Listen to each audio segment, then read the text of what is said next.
Ayan guys, ang nanay ni Nainay. Kung nakikita nyo si Nainay guys, yung kuya namin. Umakyat ng puno.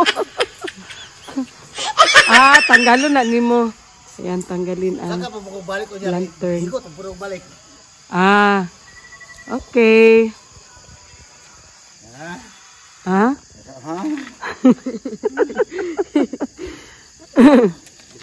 Hinay ha? Panabi pod. Tatanggalin mo na ang lantern. 2,000 years later. Morning everyone. Morning malangga. So ayan, nandito na kami sa bahay ni Madam. Nakauwi kami kagabi. So hindi na ako naka-video guys kasi nga ang lakas ng ulan doon sa bukid. So mabasa ako, mabasa ang cellphone ko so hindi na ako nag-video. So ngayon, good morning all. Nandito na kami sa bahay ni Madam. Magkape tayo. Good morning Kuya Zian.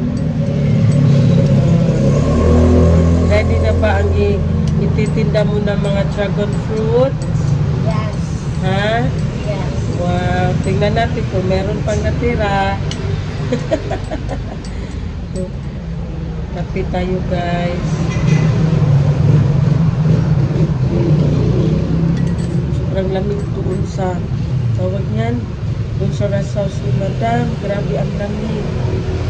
So, mabuti nakauwi kami dito.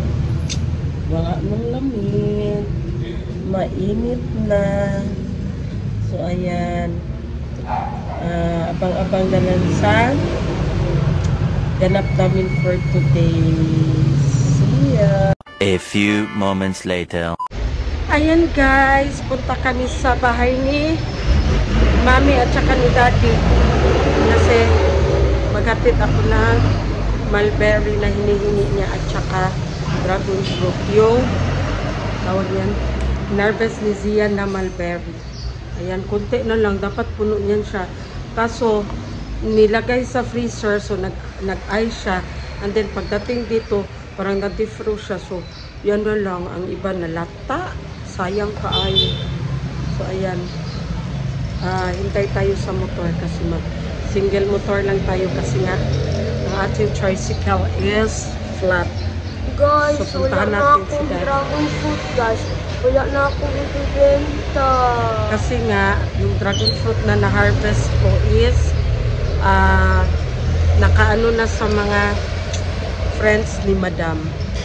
Ayan. So, kailangan namin na nakatulala ang Disney Princess. Kailangan namin na tawag yan. May nakita ko ako tawag yan. Wala nang mabenta si Zian kasi wala nang naiwan sa dragon fruit. Lahat ng dragon fruit na na-harvest ko is na-divide na. So, may-ari na lahat. Pa guys. Ito na lang natira. Saan? Ang carton price na lang ang naiwan. So, hinintay natin ang motor, ang tagal.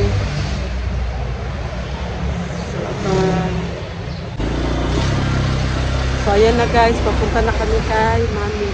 So, hindi na ako nag-helmet kasi nga malapit lang naman. At saka mag-shortcut din kami. Kami dadaan ng highway. A little longer than a few minutes later. So, ayan guys. Nandito na kami sa bahay ni Mother Earth. At saka ni Father. Delivery! Ayo! Matao! Ayo! Amoy lamaw! Man! 50 pesos delivery. Mulberry! Dragon fruit! Lami na i-shake. Lami na i-shake. Si Father guys. Ayan. Naradarip. Always yung kwarto. Nagatubang anang yahang. Kuan. Si Jasmine. Ay. Ba't si Jasmine? Usa ba kapirti man mo? Singuta. Ayan si Madero guys. Perting singuta. Mamahaw pa lang mo? Oh. Ginoo ko. Dugay day mo ng mata. Man na. Ayun ay dragon fruit kay anay mga tag-iya tanan. Ay! Payment sa delivery! Delivery da! Nakuha na siya kay gi-ref ba na freezer. Karang mulberry tapos na defrost kagabi kay niuli man niya dara gibutang wala nila gibalik og butang sa freezer. Kaya nga kung... Oh, pero tamis na mi, lami kay na ikuan mi. Lami kay na i-shake. Kauno nang iyan din, dagoy. Abi mo siya ukuan kay itom na. Kung itom na siya, dara ang hinog kung itom pero pag pula pa siya, taaslong pa siya. lang din. Delivery. Kape. Manami kape oy, Ginoo ko. Sayuhan ninyo, oy. Okay, sa'yo man minagmata. Kabuwa pa mo'y pamahaw. Wow! Kuyawa sa inyo ang chef, uy! Ama si Jasmine? Nasa kwarto. Tulog! Oh. Agoy! Ginoo ko. A few moments later. So ayan guys, uwi na ako. Nagpaiwan si Zian. Dito lang daw muna siya kay mami. Kasi dito ang mga pinsan niya. So ihatid lang siya ni mami mamaya doon sa bahay. So uwi na kami kasi may mekaniko pa na darating. Ano sa akin. So ayan guys, ano na natin ang mga dragon fruit. So may nagmamay-ari ng tawag yan, 15 pieces. Tapos pila ka kilo siya. So ayan, 15 daw. So iya, ayaw kayo nang o kana iapin na kay daw. Tapos idungagi tong isa tong kuan. So ayan. Yan na lang ang na tira. So actually wala na talaga siyang matira guys. Wala nang mabenta si tawag niyan si Zian. Pero nakabot upuan dyan. 2,000 years later. So ayan guys, bukas tayo ng pinggan. Kasi busy ang all. Busy ang ibang tao.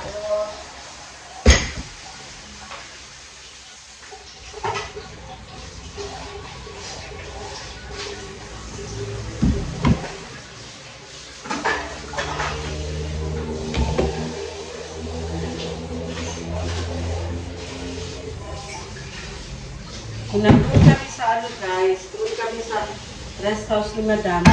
Sobrang lamig. Dito naman sa ano ni Madam. Ah, ha? Nasi sana dito. Lalo sana dito sa taas. Sa kwarto niya. So, tawag yan. Nandito tayo sa downtown. Sobrang init, pero pag doon tayo sa rest house ni Madam, sobrang namang lamig. Pero mas mabuti na yung sobrang lamig kaysa sa sobrang init. Yan. Dito sa bahay ni Madam, tabi lang ng kalsada, highway. So maririnig mo yung mga ingay ng mga sasakyan. Kung samantalang doon sa rest house ni Madam, wala ka ibang maririnig kundi huni ng mga ipon at ginagabihan, huni ng mga ano na, ng mga mananap. Hindi ko maririnig. Pag makarinig ako, matakot ako guys, para feeling ko parang nasa tuktok na ako ng bundok. Nasa pinakabukid.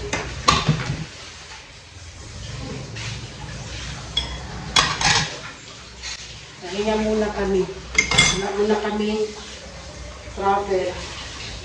Kasi nga, ano, sabi nga, kasi ilang araw nagstay doon sa Marahan, sa rest house ni Madam. Hindi na ako nakapag-video guys.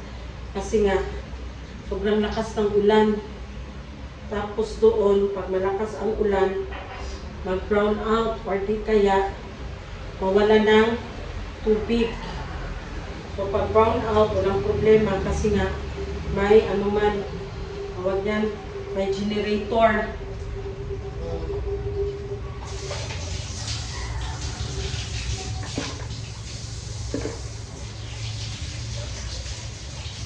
generator. Kaya walang problema.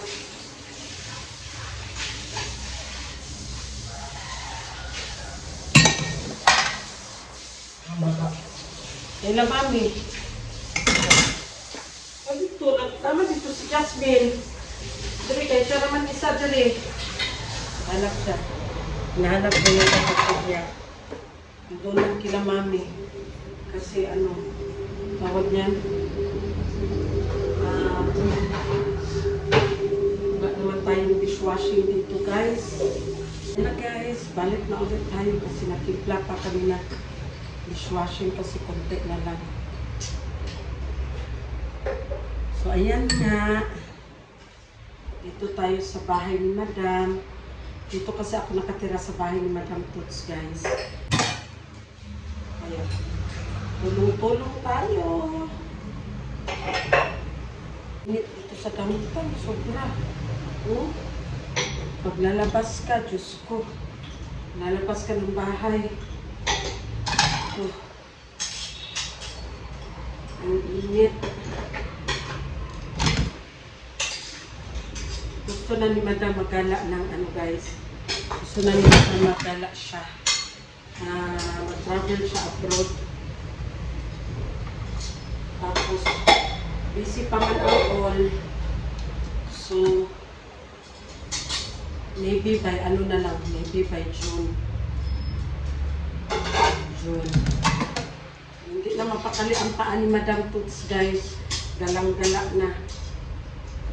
Tapos ano lang naman ang pupuntahan. Ang puntahan niya doon na the main reason is puntahan niya doon ang mga street foods, mga pagkain.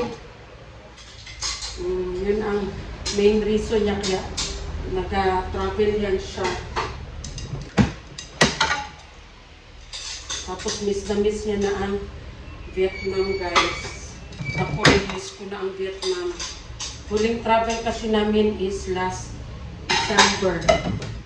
Nag-Vietnam kami. Tapos, oo nga, December. Vietnam kami. And then, Thailand. December.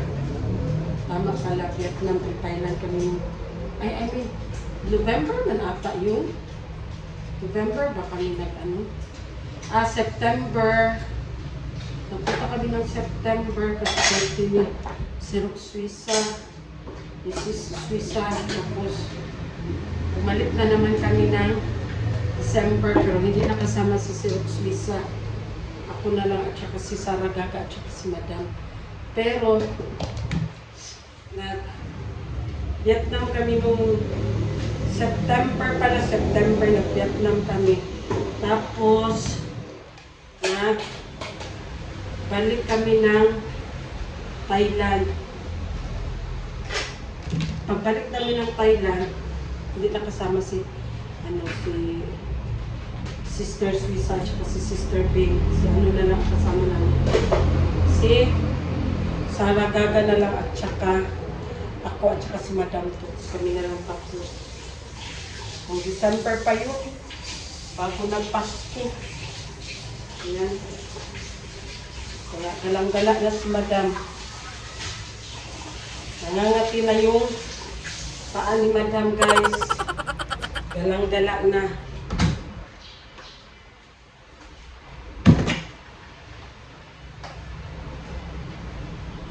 Galang-gala na si Madam yun.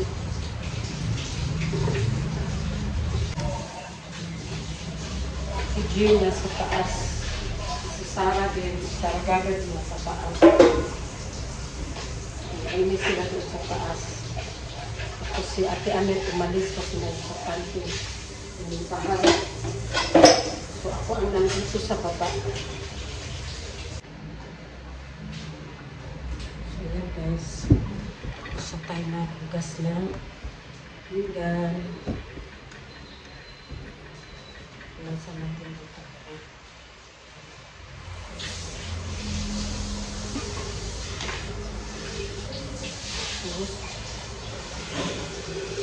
Nagasa na rin ang lagayanan ng water. Para may malamig na tubig tayo. Malamig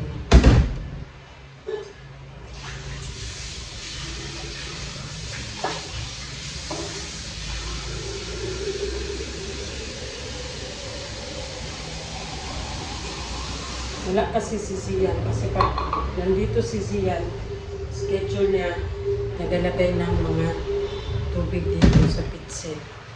Yan. So, nandun siya kina mami. So, ako na lang muna.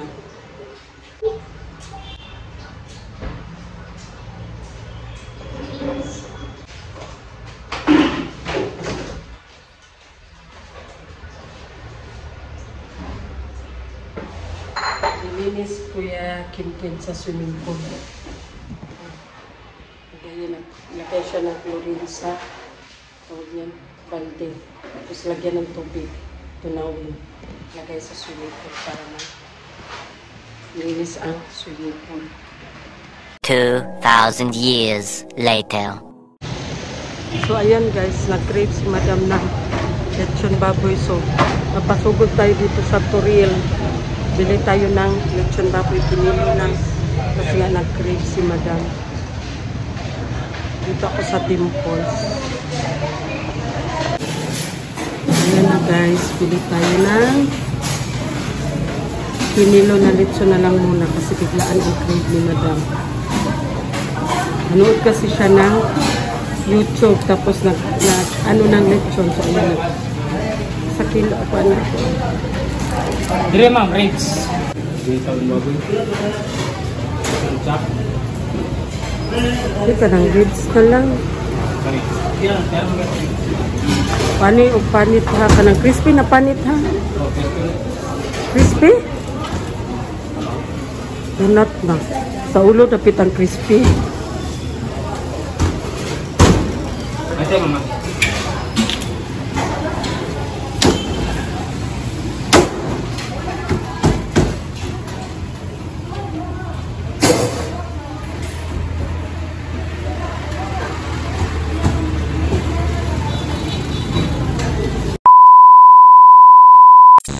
$2,000 years later. So ayan guys, aalis kami. Nagkalat si Madam. Hindi ko alam saan siya magpunta. Ay, ang init.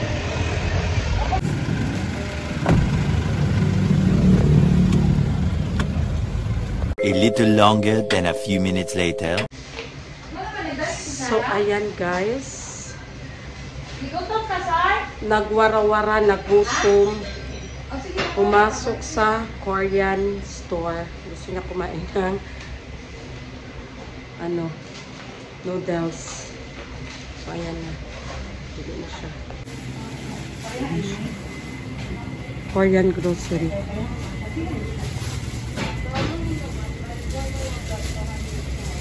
Saan daw sa noodles ka? Mali mo?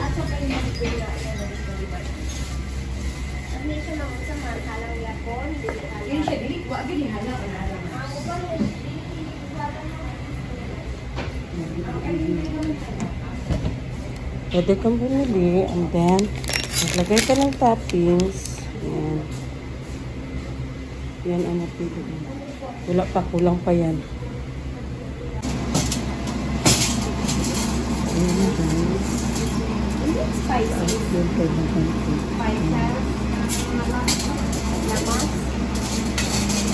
Sayin lang natin yun. Mga onion, mga garlic spice.